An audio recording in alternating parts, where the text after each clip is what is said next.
Bueno, entonces el tema de esta noche, Cristo el Hijo del Hombre, segunda parte. Vamos a estudiar este tema y vamos a profundizar un poquito más al respecto de la naturaleza humana de nuestro Señor y Salvador Jesucristo. Con los estudios que ya presentamos, quedó bien evidente de que nuestro Señor Jesús, Él no toma y no nace con la naturaleza humana de Adán antes de la caída. Las evidencias presentadas fueron amplias y claras, mostrando que nuestro Señor Jesucristo nació con la naturaleza humana de Adán después de su caída.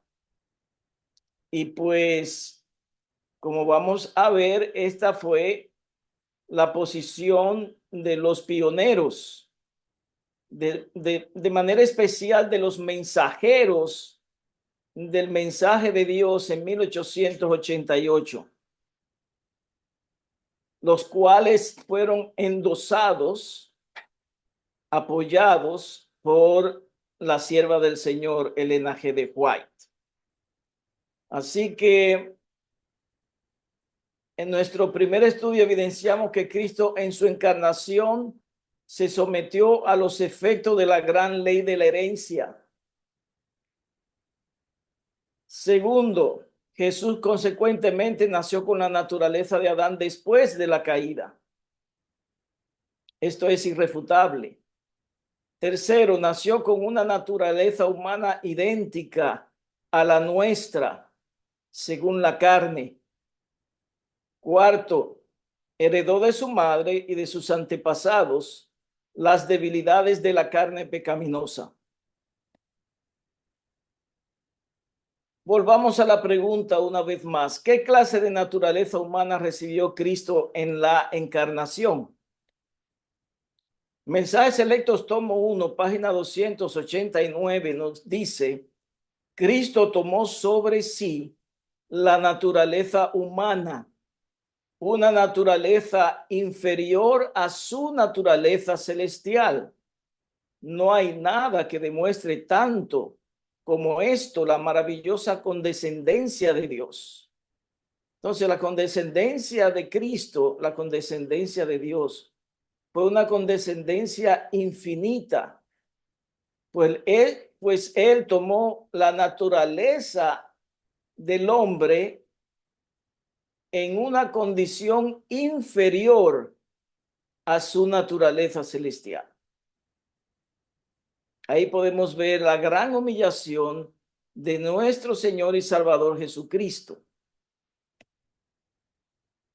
En el Ministerio Médico, página 237, dice que Cristo tomó sobre su naturaleza sin pecado, entiéndase su naturaleza divina, su naturaleza santa, nuestra naturaleza pecaminosa, para saber cómo socorrer a los que son tentados. Y entiéndase el verbo saber en el contexto de experiencia, saber por experiencia cómo socorrer a cada uno de nosotros. Entonces, por eso fue imperante que Jesús tomara nuestra naturaleza pecaminosa. De otra manera, Él no iba a saber cómo socorrernos a cada uno de nosotros.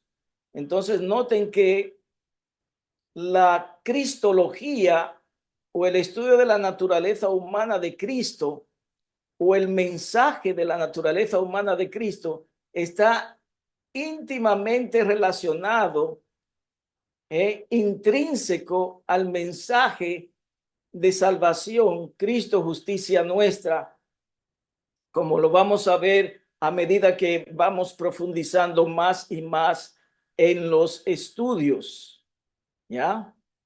Entonces Cristo, Él nos sabe socorrer y damos gracias a Dios porque Él tomó nuestra naturaleza pecaminosa.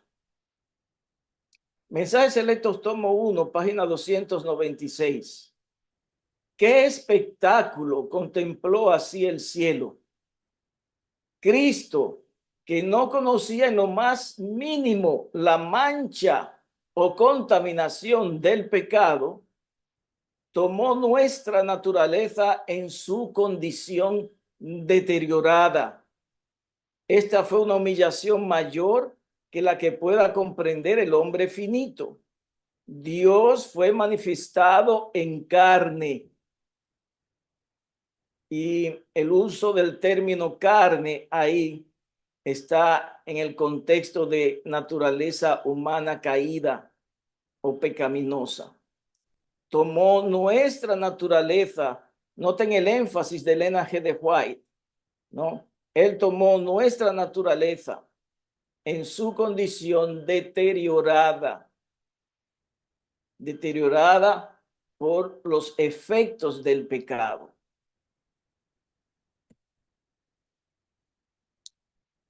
En el volumen 4 del comentario bíblico, en la página 1147, dice así: pensad en la humillación de Cristo.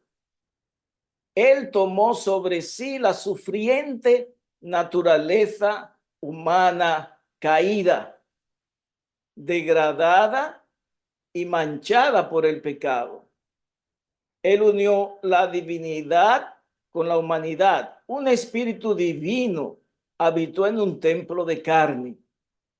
En eso consiste el gran misterio de la piedad.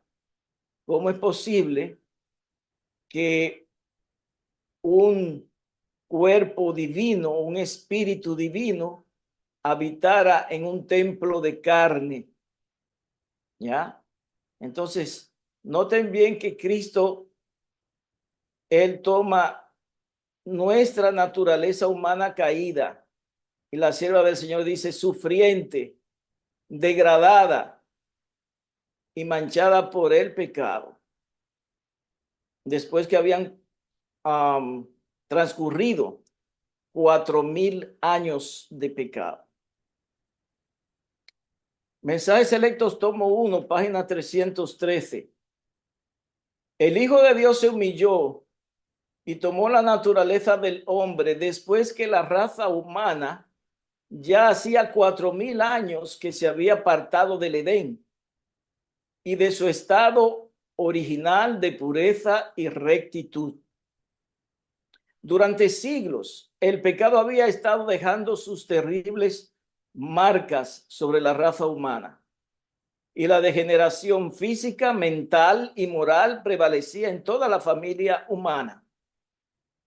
Entonces, los efectos de 4000 años de pecado estaba afectando toda la familia humana, y así también afectó a nuestro Señor Jesucristo, quien toma nuestra naturaleza humana después de 4000 años de degeneración.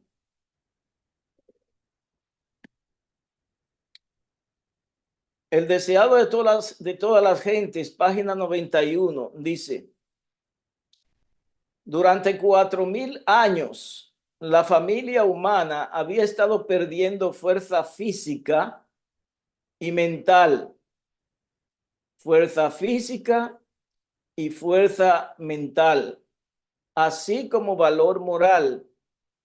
Y Cristo tomó sobre sí las flaquezas de la humanidad degenerada. Únicamente así podía rescatar al hombre de las profundidades de su degradación.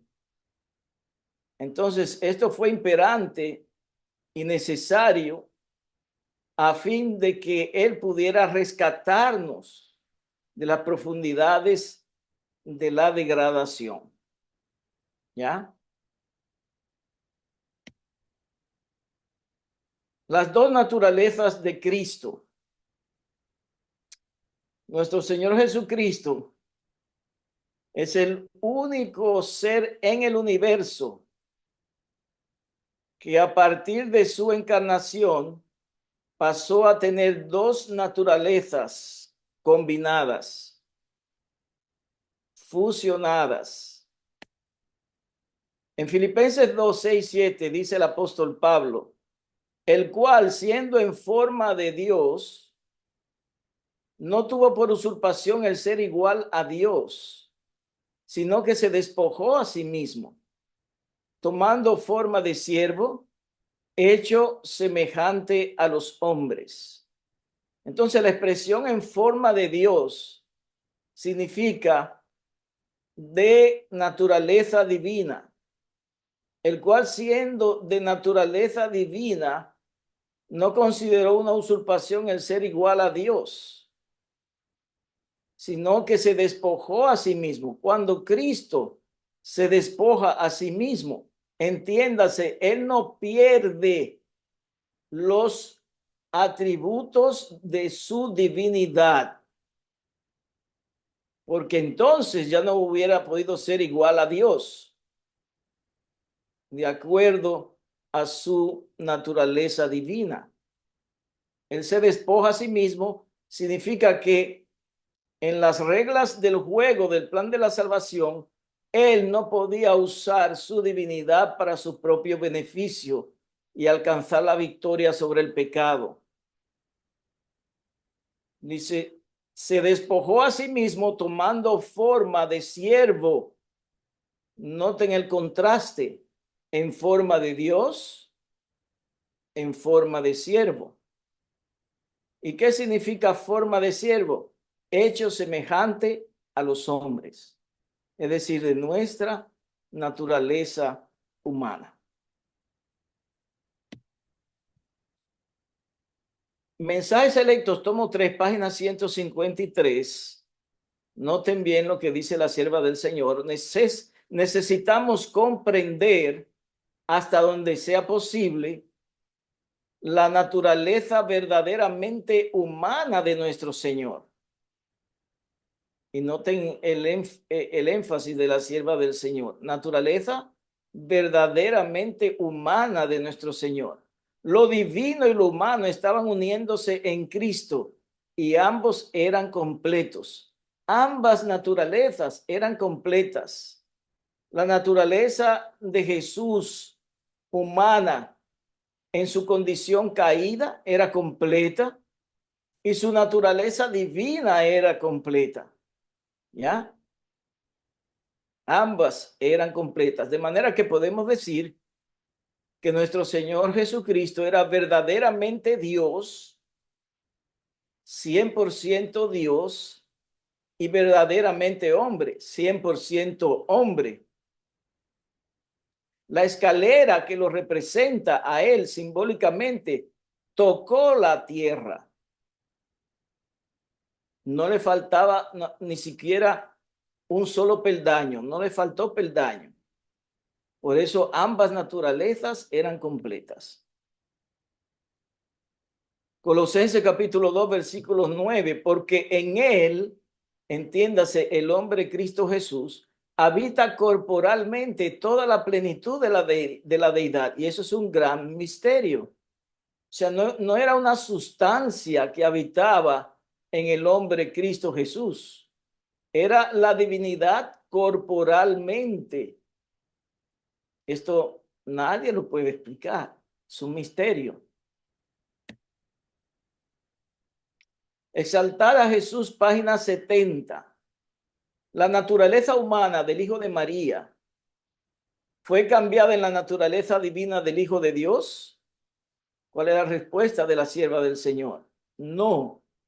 Las dos naturalezas se mezclaron misteriosamente en una sola persona, el hombre Cristo Jesús. Dos naturalezas fusionadas en una sola persona. Ese es el gran misterio de la piedad. En él moraba toda la plenitud de la deidad corporalmente. Mensajes Selectos, tomo 3, página 147. En esa encarnación del Hijo de Dios, la deidad no se hizo humana, ni lo humano se hizo divino, por la unión de estas dos naturalezas. Entonces, la naturaleza divina se une, noten qué misterio, a la naturaleza humana, y al mismo tiempo mantienen sus condiciones peculiares separadas una de la otra. Lo humano no se hizo divino y lo divino no se hizo humano. Pero dentro de ese templo de carne habitaba toda la plenitud de la divinidad.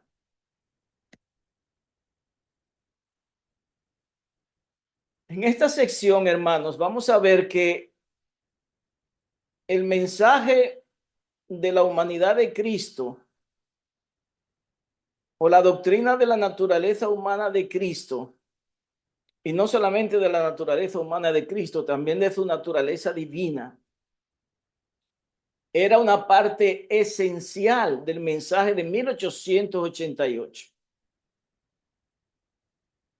Waggoner y Jones, ellos no dejaron de lado la importancia capital de la naturaleza de Cristo. Vamos a presentar algunas evidencias de sus escritos. ¿Qué creían y enseñaban E.J. Waggoner y A.T. Jones a partir de 1888 en adelante? Veamos. En su libro Cristo y su justicia, página 26, Waggoner escribió: el hecho de que Cristo tomó sobre sí la carne, no de un ser sin pecado, sino de un hombre pecaminoso. Esto es, que la carne, la cual él asumió, tenía todas las debilidades y tendencias pecaminosas a las cuales la naturaleza humana caída está sujeta. Se revela en la declaración de que él fue hecho de la simiente de David según la carne. ¿Ya? Entonces, partiendo de esa declaración de Pablo, que Cristo fue hecho de la simiente de David según la carne, él dice claramente y enseñó a Waggoner que él asumió nuestra carne, la carne del hombre pecaminoso, del carne de pecado, dice, la cual tiene todas las debilidades y tendencias pecaminosas. De otra manera, si no tiene tendencias pecaminosas heredadas y debilidades y pasiones, entonces no es carne pecaminosa o naturaleza pecaminosa. Entonces la naturaleza caída está sujeta a las debilidades de la carne.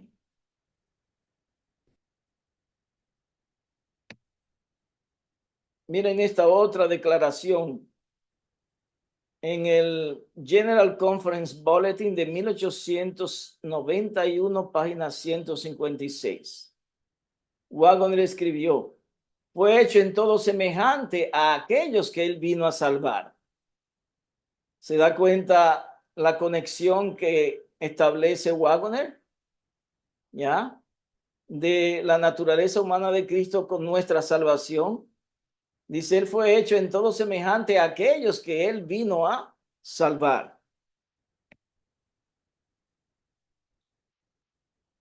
En el General Conference Bulletin de 1895, página 266 y 267, A.T. Jones, que también escribió y predicó extensamente sobre la naturaleza humana de Cristo, dice: ahora, esa ley de la herencia alcanza desde Adán hasta la carne de Jesucristo, tan ciertamente como alcanza desde Adán hasta la carne de cualquiera del resto de nosotros. Pues él era uno de nosotros. En él habían cosas que lo alcanzaron desde Adán. En él hubieron cosas que lo alcanzaron desde David, de Manasa, de la genealogía lejana desde el principio hasta su nacimiento. ¿Se dan cuenta cómo Wagner y Jones, los mensajeros de Dios, presentaron como parte esencial del mensaje de 1888 el mensaje de la naturaleza humana de Cristo? De modo que la cristología está íntimamente ligada a la soteriología. ¿Ya? Otra declaración dice así: en la carne de Jesucristo, noten bien, no en él mismo, sino en su carne. Nuestra carne, la cual él tomó en la naturaleza humana, habían las mismas tendencias al pecado que están en ti y en mí. Y así siendo, en la semejanza de carne pecaminosa, él condenó el pecado en la carne. Eso es decir, simplemente que todas las tendencias al pecado que hay en la carne humana estaban en su carne humana, y a ninguna de ellas jamás se le permitió aparecer. Él las conquistó todas, las venció todas, y en él todos nosotros tenemos la victoria sobre todas ellas. Qué maravilloso. Entonces vean cómo, dónde está la certeza de fe de que podemos alcanzar la victoria sobre el pecado, y no solamente sobre el pecado, sino en primer lugar sobre la tentación y sobre nuestras tendencias heredadas y cultivadas. Dice que Cristo, él las venció todas, no permitió que ninguna apareciera en su vida, en su carácter. Él las crucificó todas. Dice, y en él, en Cristo, todos nosotros tenemos la victoria sobre todas ellas. Entonces en Cristo está garantizada la victoria sobre la tentación, sobre el pecado, sobre las pasiones. En el mismo General Conference Bulletins, él también escribió: algunos han encontrado, y todos pueden encontrar en los testimonios, la declaración de que Cristo no tiene pasiones semejantes, tal como nosotros tenemos. La declaración está ahí. Todos la pueden encontrar ahí, claro. Ahora, en referencia a Cristo no teniendo pasiones semejantes a las nuestras, a través de todas las escrituras, Él es semejante a nosotros, y con nosotros según la carne. Entonces, Él está explicando ese texto o ese testimonio, ese párrafo de Elena G. de White, que estaba siendo ya desde sus días tergiversado, y Él lo explica. Dice, ahora, en referencia a Cristo no teniendo pasiones semejantes a las nuestras, y él comienza a explicando a través de todas las escrituras, él es semejante a nosotros y con nosotros según la carne. Noten bien, él es de la simiente de David según la carne.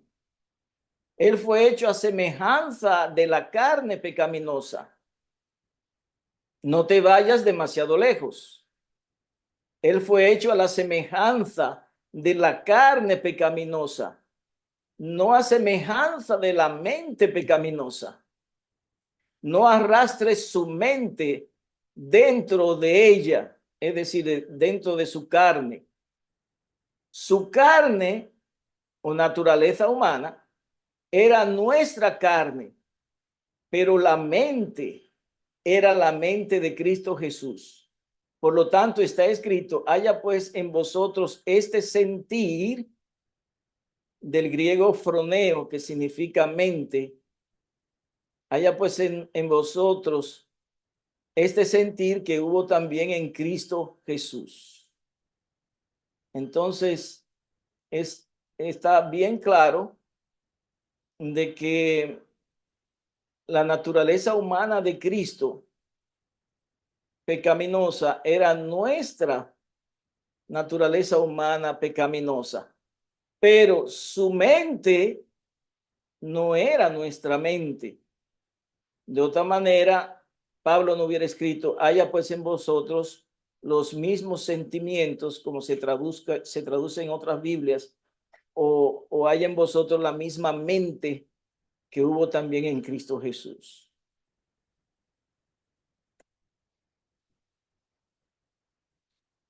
De modo que la doctrina de la naturaleza humana de Cristo constituyó una parte esencial del mensaje de 1888 sobre la justicia de Cristo. En Testimonio para los Ministros, en la página 91-92, Elena G. de White escribió, en su gran misericordia, el Señor envió un preciosísimo mensaje a su pueblo por medio de los pastores Waggoner y Jones. Este mensaje tenía que presentar en forma más destacada ante el mundo al sublime Salvador, el sacrificio por los pecados del mundo entero. Presentaba la justificación por la fe en el garante. Invitaba a la gente a recibir la justicia de Cristo, que se manifiesta en la obediencia a todos los mandamientos de Dios. Muchos habían perdido de vista a Jesús. Necesitaban dirigir sus ojos a su divina persona, a sus méritos, a su amor inalterable por la familia humana. Todo el poder es colocado en sus manos y él puede dispensar ricos dones a los hombres, impartiendo el inapreciable don de su propia justicia al desvalido agente humano. Este es el mensaje que Dios ordenó que fuera dado al mundo. Es el mensaje del tercer ángel que ha de ser proclamado en alta voz y acompañado por el abundante derramamiento de su espíritu. Y ese mensaje, el mensaje de la justificación por la fe y la justicia de Cristo, está en ese paquete, en ese mensaje, estaba incluido, como estamos viendo, el mensaje de la naturaleza humana de Cristo.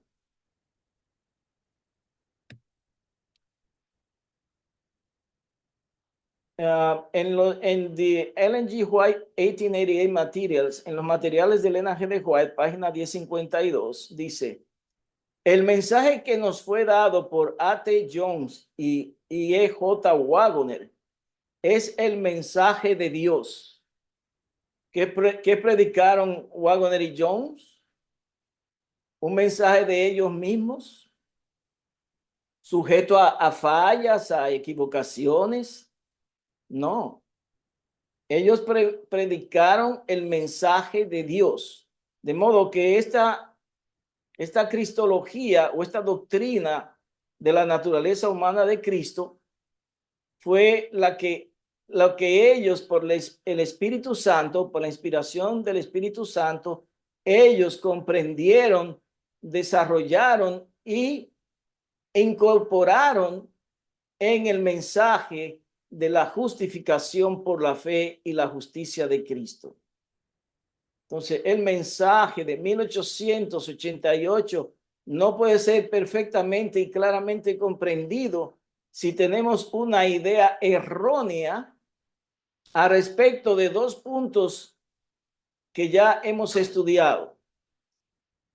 Uno, a respecto de la naturaleza del pecado, como ya lo estudiamos.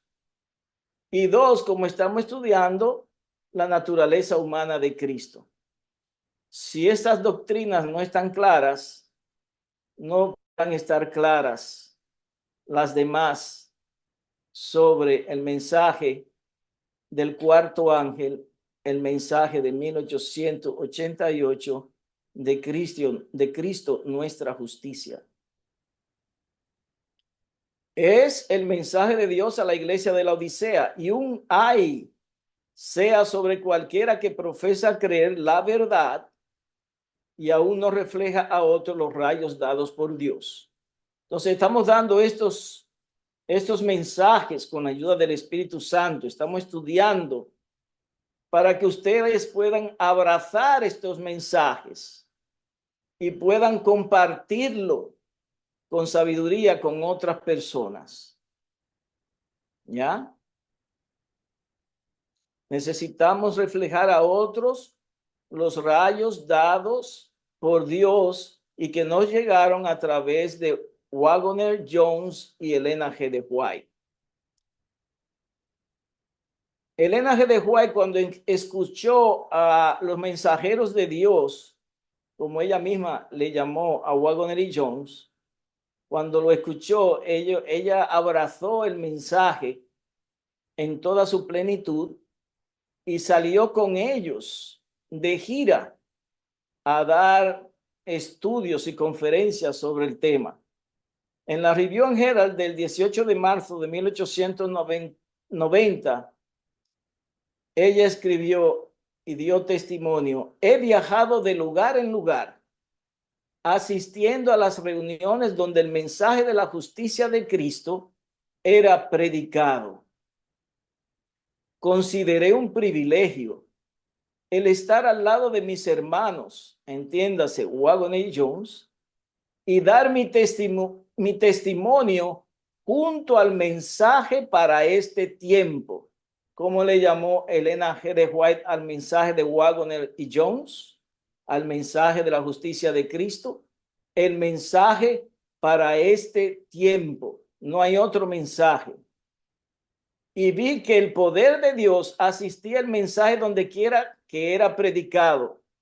El Señor reveló su gloria y nosotros sentimos las impresiones profundas de su espíritu. Donde quiera el mensaje, entiéndase, se predicaba, condujo a la confesión del pecado y al abandono de la iniquidad. Eso es reavivamiento y reforma genuina.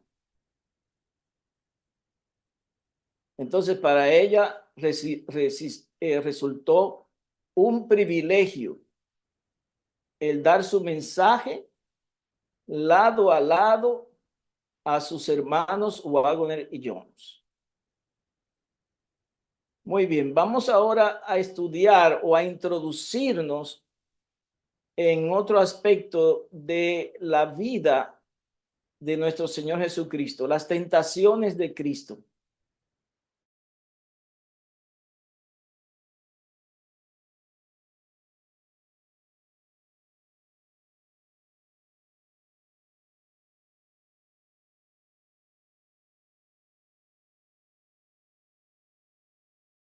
Parte de Dios, porque Dios no puede ser tentado con el mal, ni él tienta a nadie. Entonces Dios no es tentador porque en él no hay maldad. Él es puro y santo. ¿Ya? Y Dios no puede ser tentado. La santidad es una coraza que no permite a la tentación entrar. ¿Ya? De modo que, primero, la tentación no procede de Dios. Segundo, Dios no puede ser tentado por el mal. Son dos principios que encontramos en este versículo de Santiago 1:13. La sierva del Señor en el libro Nuestra elevada vocación, página 89, nos dice, la tentación no es pecado. El pecado está en ceder a la tentación. Muy importante aprender esto. La tentación no es pecado. El pecado está en ceder a la tentación.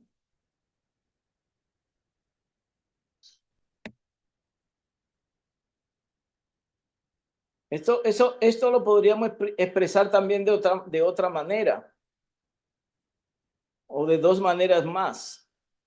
La tendencia no es pecado. El pecado está en ceder a la tendencia pecaminosa. De otra manera, la concupiscencia no es pecado. El pecado está en ceder a la concupiscencia.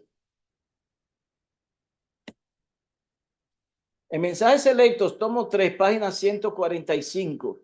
En su carta relativa a la tentación de Cristo, usted dice, ese fue una persona, un hermano que le escribió a Elena G. de White. Usted dice, si él era uno con Dios, no podía caer. El punto acerca del cual usted me pregunta es este. En la gran escena del conflicto de nuestro Señor en el desierto, aparentemente bajo el poder de Satanás y sus ángeles, ¿era él capaz en su naturaleza humana de ceder a estas tentaciones?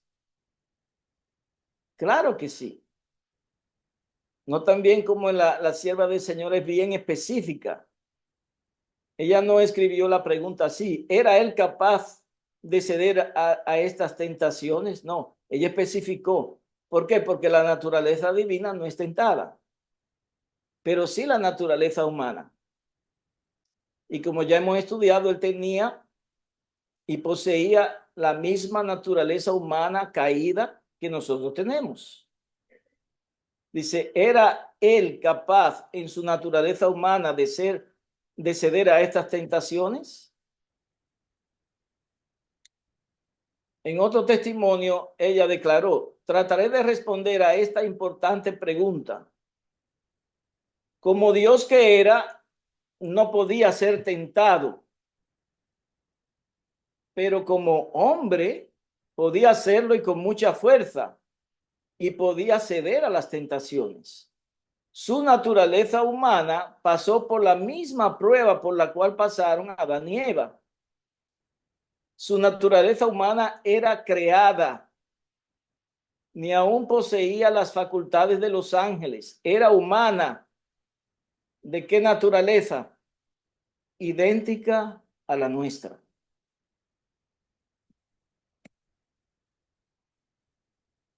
Entonces, ¿cómo Jesucristo fue tentado? ¿Fue tentado como Adán antes de la caída? ¿O él fue tentado como Adán después de la caída, consecuentemente como nosotros somos tentados? ¿Qué dice primeramente las Sagradas Escrituras? Hebreos 4:15. Porque no tenemos un sumo sacerdote que no pueda compadecerse de nuestras flaquezas, sino uno que fue tentado en todo según nuestra semejanza, pero sin pecado. Entonces Cristo fue tentado en todo según nuestra semejanza, pero sin pecado. La palabra todo del griego paz incluye todas las formas de declinación. Todo, cualquier, cada una, la totalidad, toda, a manera de, completamente, etcétera. La frase en griego, peirazo kata, pas kata, homoiotes, tentado en todo según semejanza. Traducido en las Biblias, tentado en todo según nuestra semejanza. traducción correcta. Tentado en todas las maneras según nuestra semejanza. Tentado completamente según nuestra semejanza. Esa frase en griego, en la mayoría de las versiones de habla hispana, la Reina Valera, la Biblia de Jerusalén, la Nuevo Mundo Hispano, etcétera, dice tentado en todo según nuestra semejanza, uno que ha sido tentado en todo como nosotros. Él fue tentado tal como somos tentados nosotros. Santiago 1, 14 y 15. El apóstol Santiago explica aquí en qué consiste el proceso de la tentación que nos viene a nosotros los seres humanos. Dice, sí, sino que cada uno es tentado cuando de su propia concupiscencia es atraído, número 1, y seducido, número 2. Y la concupiscencia, cuando ha concebido, da a luz el pecado, y el pecado, siendo consumado, engendra muerte eterna. Esa es la dinámica de la tentación que experimentamos nosotros los seres humanos caídos, que tenemos una naturaleza caída o pecaminosa. Por lo tanto, la dinámica de la tentación al pecado es primero la concupiscencia o los deseos o las pasiones. Ejerce una atracción. Después, esa concupiscencia obra una seducción. Pero hasta ahí no ha habido pecado. Tercero, la concupiscencia concibe el pecado en la mente. ¿Ya? A ese deseo malo, pecaminoso, se le ha albergado en la mente y se le ha alimentado y se ha cedido a la tentación. Y la concupiscencia da a luz el pecado, en primer lugar en la mente, que luego es consumado en la acción. Y ese pecado, ¿qué trae como resultado? Muerte eterna. Ahora, ¿fue Cristo tentado como nosotros? ¿Fue él atraído? ¿Fue seducido? Veamos. Si Cristo fue tentado como nosotros, entonces él debió tener una naturaleza igual a la nuestra, no una mente igual a la nuestra, una carne igual a la nuestra, una naturaleza humana igual a la nuestra, con las debilidades de la carne, con las tendencias heredadas al pecado, con las pasiones, los deseos. Y veamos este texto. Mensajes Selectos, tomo 3, página 149.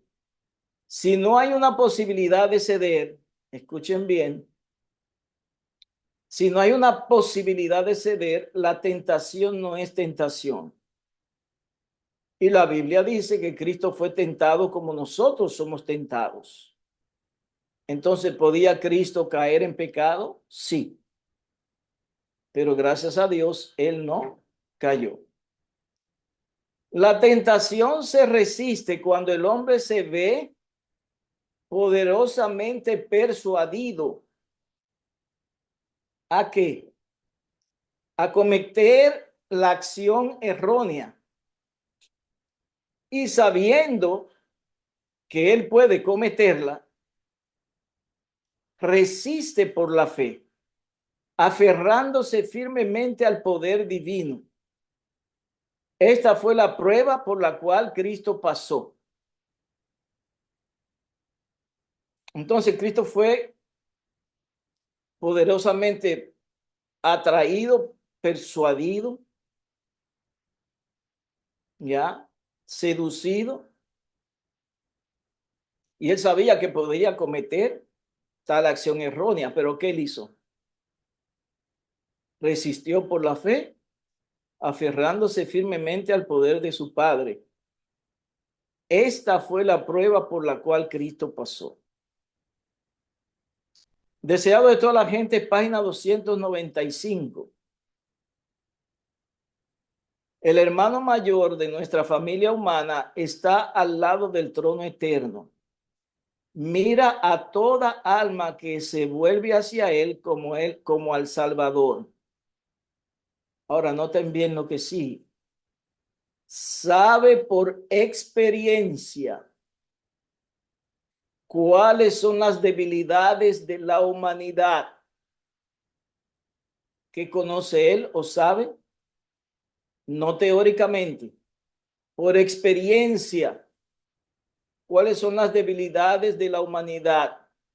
¿Cuáles son nuestras necesidades? Y algo más. ¿Y en qué reside la fuerza de nuestras tentaciones? Y ella explica el por qué. Porque fue tentado en todo punto, así como nosotros, aunque sin pecar. ¿Ya?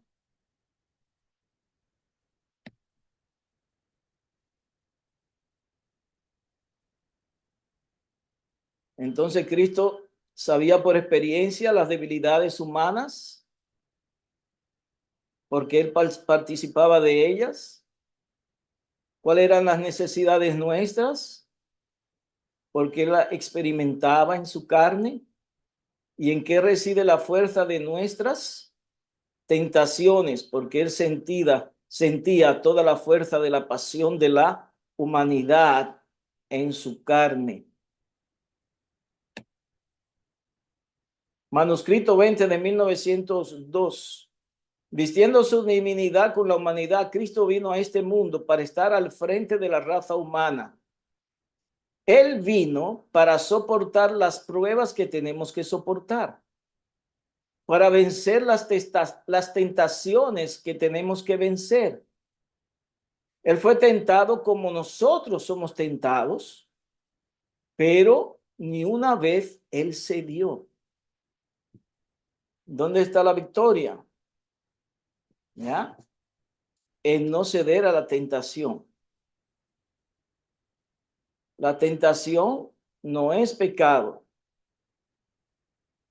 Bienaventurado el varón que soporta la tentación. En los lugares celestiales, página 157. Necesitamos diariamente la religión de Cristo. Aunque él sentía toda la fuerza de la pasión de la humanidad, nunca se dio a la tentación de hacer un solo acto que no fuera puro, elevador y ennoblecedor. ¿Está claro, mis hermanos? Entonces, el problema no es en las pasiones. Si él no tenía pasiones humanas, entonces él no era un ser humano. No era un participante de nuestra naturaleza humana caída. ¿Está claro?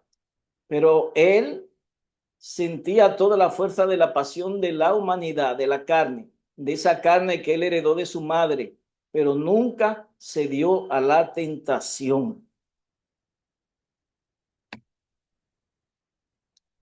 El deseado de toda la gente. Muchos sostienen que era imposible para Cristo ser vencido por la tentación. Y dice la sierva del Señor, en tal caso no podría haberse hallado en la posición de Adán. No podría.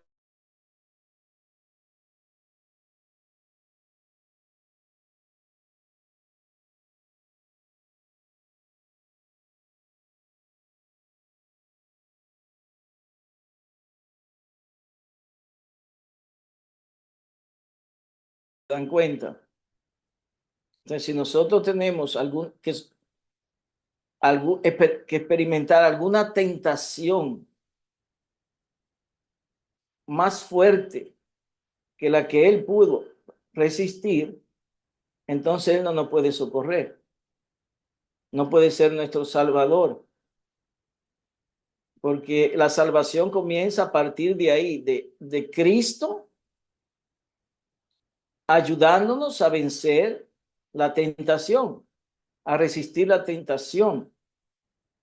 Y sigue explicando el espíritu de profecía. Pero nuestro Salvador tomó la humanidad con todo su pasivo. Se vistió de la naturaleza humana con la posibilidad de ceder a la tentación. No tenemos que soportar nada que Él no haya soportado. Entonces, todo lo que nosotros soportamos, Él lo soportó primero y lo venció para que en Cristo, participando de su naturaleza divina, hermanos, nosotros podamos vencer como Él venció.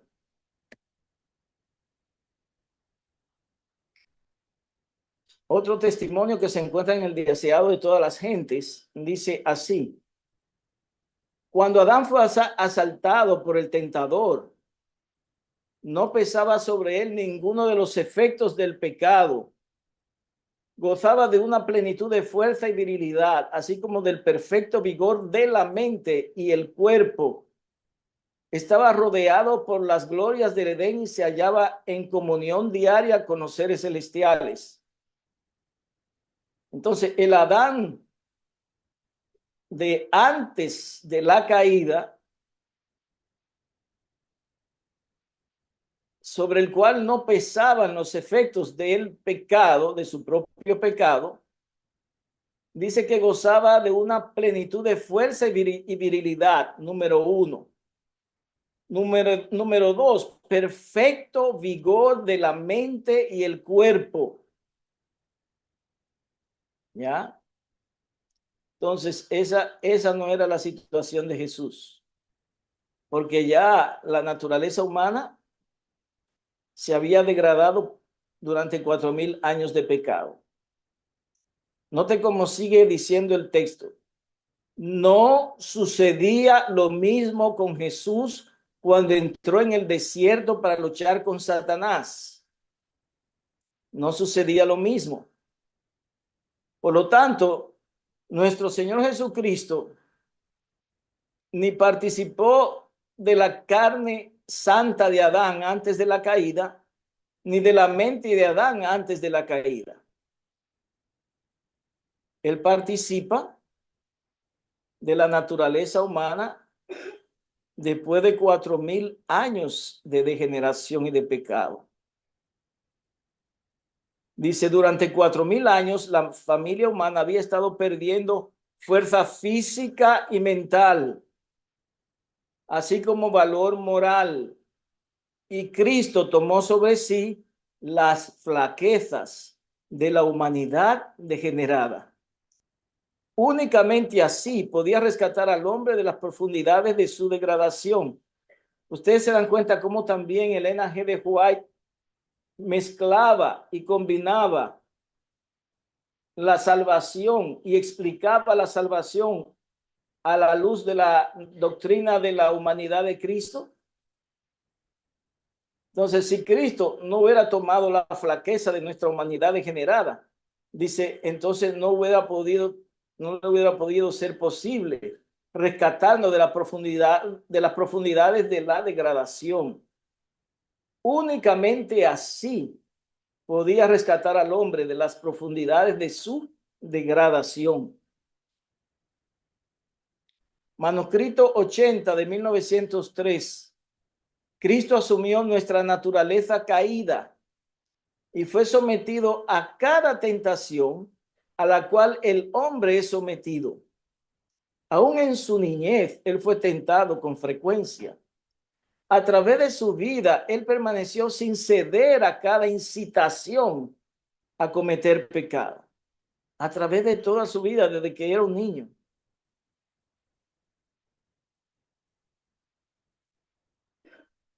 Otro testimonio que se encuentra en los lugares celestiales. En nuestra propia fortaleza nos es imposible negarnos a los clamores de nuestra naturaleza caída.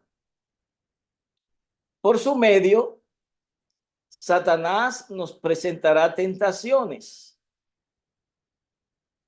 Cristo sabía que el enemigo se acercaría a todo ser humano para aprovecharse de qué?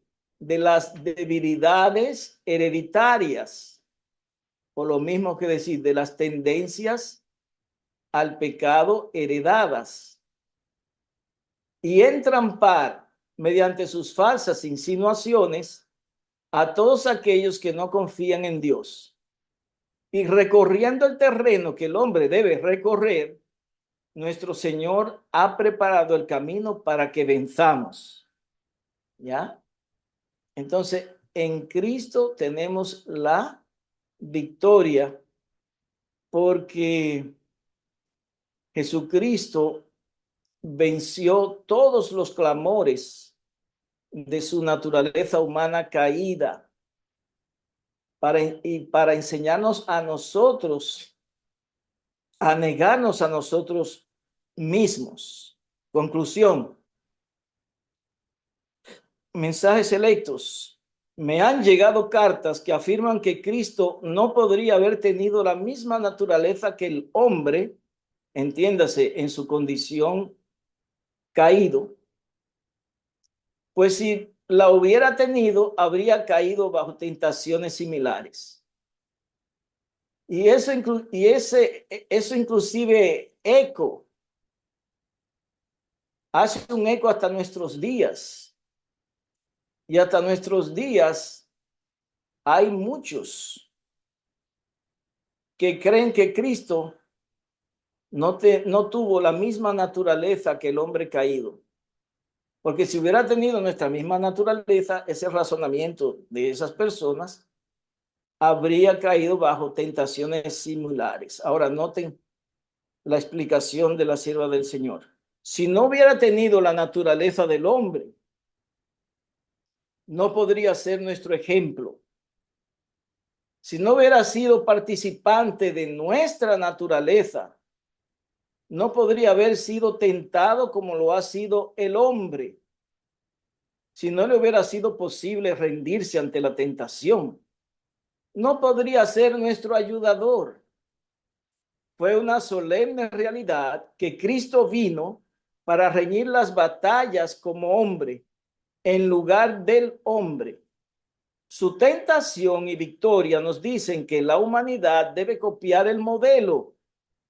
El hombre debe llegar a ser participante de la naturaleza divina. Ahí incide el secreto de la victoria. Participar de la naturaleza divina y copiar el modelo del hombre Cristo Jesús. Que Dios nos bendiga. Amén.